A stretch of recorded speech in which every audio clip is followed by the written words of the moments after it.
Hello, Abigail here with the astrology for this week. And this week we're continuing the story of the squares. In Sagittarius season, because of where the nodes are, because of where Saturn and Neptune are, we have been hitting all of these major squares, which really creates a tense energy and an energy of restriction and conflict and just coming up against stuff that is difficult and not really easy to move through. On the bright side, once we get into Capricorn season, we are out of the square zone. And while we will have some Jupiter, we will have all of the Jupiter oppositions at some point. It is a bit of a break before we head into our friend over in Aquarius, where we will have Pluto conjunction. So it's a bit of a moment of reprieve from all of this. We're not quite there yet, but we will be there by the end of this week. So hang tight. The Sagittarius new moon is going to be kind of our final goodbye to the squares. We will have, the Venus square and the Mercury square after this, but we are slowly but surely coming to the end of this. And I think next week we just have the Venus Neptune square, and then Venus goes into Capricorn as well. So after that, then we'll only have our final Mercury square, which is something we, we'll get to experience, and then we'll be out of those. And that will be the last squares that we will have with Saturn for a long, long time. And with Neptune in Pisces, we'll have squares eventually or oppositions and stuff, but this is the last time in our lifetime that we will have Neptune in Pisces. So these are kind of really big astrological moments, and they're happening this week. But to kick it off, we have something really nice, which is Mars going into Capricorn. In Sagittarius, Mars is technically neither here nor there. It's not, in fall, it's not detriment, not in domicile, not exalted. So we are getting in out of kind of a astrological no man's land, although I do find Mars is a little more at home in fire signs, but headed out of a place where, Mars kind of does what it wants, pops off a bit because Sagittarius is salty. But then going into Capricorn, it's an exaltation. So we finally get another nice Martian moment. Yes, the Mars-Jupiter opposition will probably be a little salty, and I would keep an eye on where this all is in your chart, per usual. But this is going to feel nice to kind of get one of the planets out of Sagittarius past all of those squares and moving into a sign that, besides the opposition with Jupiter, doesn't really have a whole lot going on with the current stuff that's happening. Towards the end, we will have the Uranus trine, but I'm honestly looking for the final Uranus trines. I think it's going to be, if not chaotic, clearing and refreshing. And so on Monday, we get to start this week off with some fresh energy, which I'm really looking forward to. On Tuesday, we go into our Sun-Saturn square at 25 degrees. This is going to be another moment of resistance. A lot of stuff that isn't going to be working is going to officially stop working. If you've been pushing yourself to try to force something that isn't right for you, it'll become really obvious during this time. If you are on the fence about something, especially if it's a boundary or your capacity or anything that kind of is about restriction, this Sun square is going to really show you what is functional and what is not functional. For my very energetically sensitive and spiritual folks, this really is going to come in packing a punch as far as your spiritual capacity, your psychic gifts, these things. This square is really going to bring that up. I find the mutable signs are very psychic. Not that other signs are excluded. Everything creates a beautiful tapestry of otherworldly connection. But in the mutable signs, the ability to communicate and transmute is brought to the forefront, and we're going to be seeing that play out, and also what won't play out with the Sun square Saturn. If there's something about yourself that you've been trying to push, or an old version of you've been trying to keep, this square will make it really obvious. What is honest and truly you, and what is something that you're maybe holding on to simply because that's what you've been told is right, or that's what you feel gives you the most the most currency in the world and in society.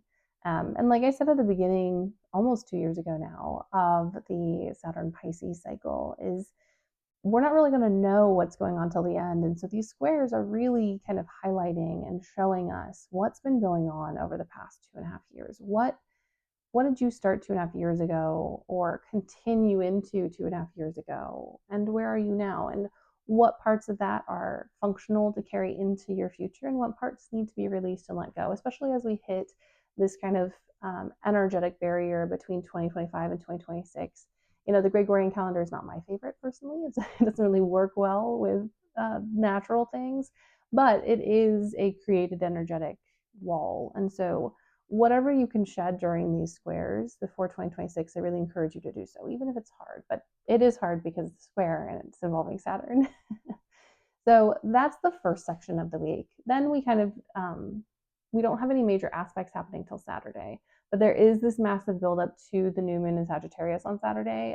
I will do another video specifically for the new moon with a tarot reading accompanying it, but this is square Neptune and Saturn.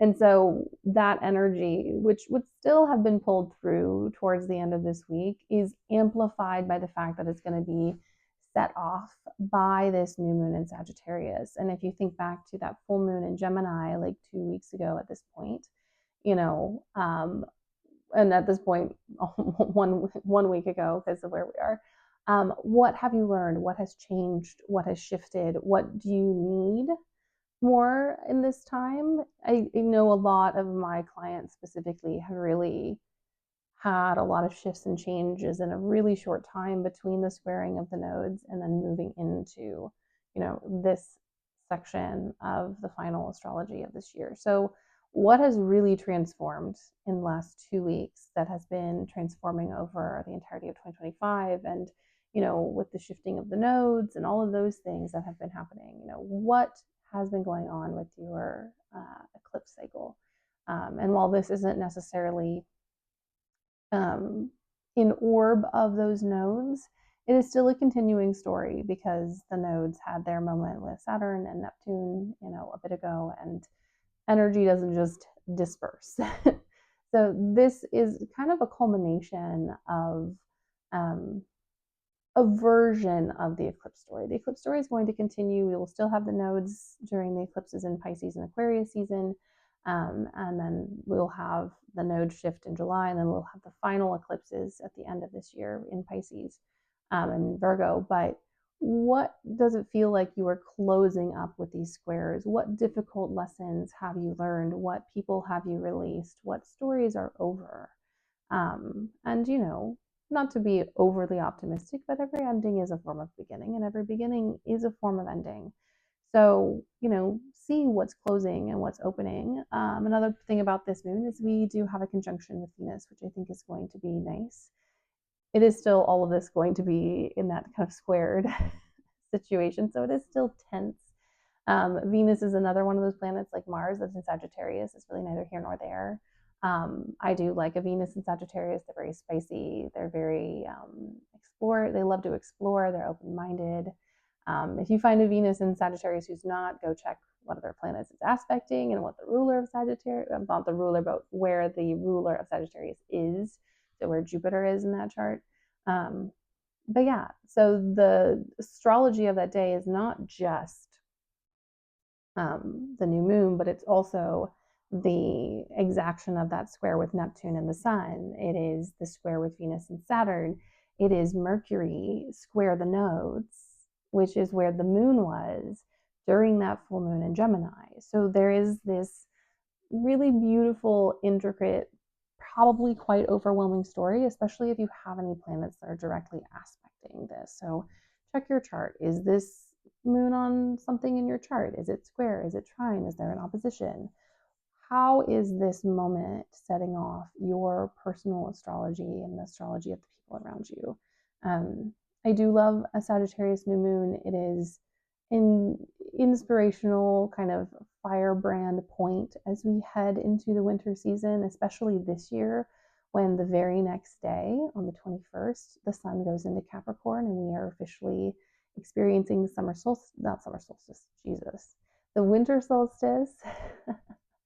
And we're headed into the darkest part of the year. And this new moon is a firebrand to guide and lead and warm us as we head into this time, to take our understanding and our learning underground, to shift and change our beliefs and our perspectives as we kind of go into hibernation, especially if you're in the northern hemisphere. So, kind of going into that day, like I said, I'll talk about the new moon later, but the Venus square Saturn, all of your relational shit's going to come up. This moon is going to highlight the people and the places that you have lost. It's going to highlight the people that you've had to leave behind or are currently having to leave behind because you have transformed and changed. It's also going to highlight the ways in which maybe you restrict yourself in relationship and in dynamics. And sometimes that restriction can be healthy and sometimes it's not. And it's not about asking what is right or wrong. It's about asking about your capacity and your desires going forward and what you would like to manifest in the context of the life that you have, knowing that, while there are limitations on the physical realm, we can also use energetic and spiritual tools to play with those and to welcome in more than what is possible. It might be hard during this new moon to see what is possible unless you have a chart that's really tricky, anyways. If your chart has a lot of trines, this moon might feel really restrictive. If your chart has a lot of squares, then this moment might be really fluent and clear for you. It really depends on who you are and what you experience in your life. And then we have Mercury square the nodes, which is our final kind of little nod to the eclipses of where has your life come off the rails and what are you going to do with it? And how are you going to understand it and transmute it and translate it into, what is currently happening in your life and what your current wants and needs are.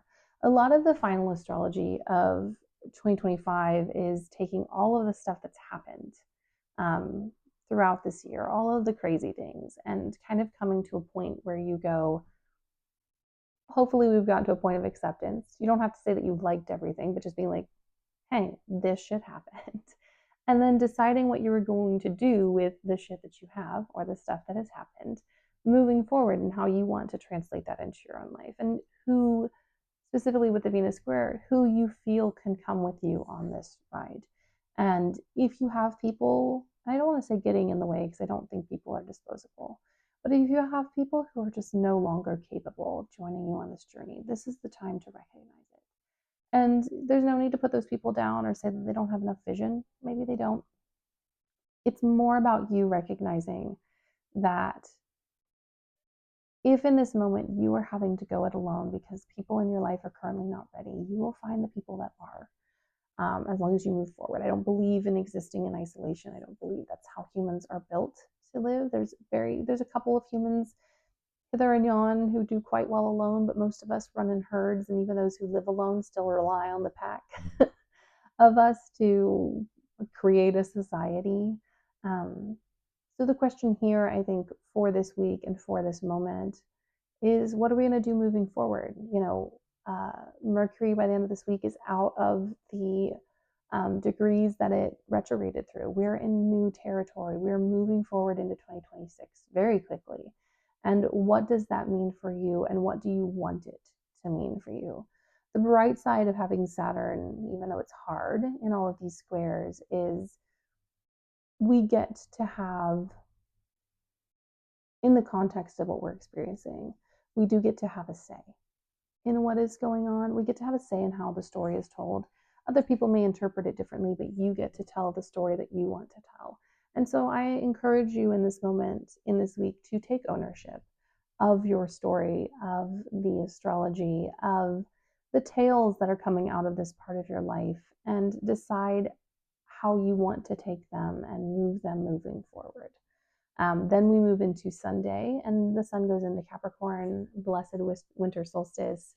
We are in the darkest part of the year.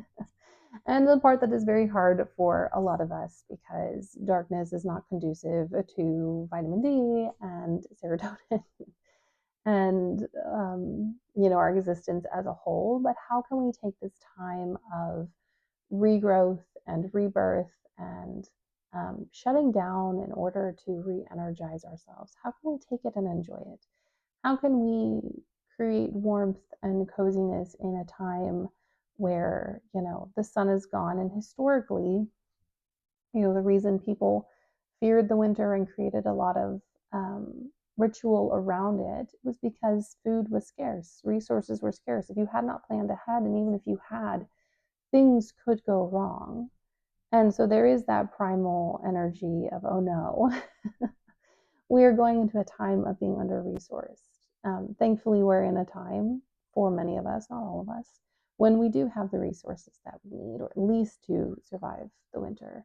And so I encourage all of us to sit in this winter solstice energy, in the energy of darkness, and to recognize that the sun will shine again, but to know that this is a time that is essential for going dormant, for taking time to really sit with ourselves. And the astrology of the end of the year is kind of perfect for that. Those squares are slowing us down, they're pulling us back. That retrograde has made us reconsider what we want to do and how we want to fluently move through life and what stories we want to be a part of.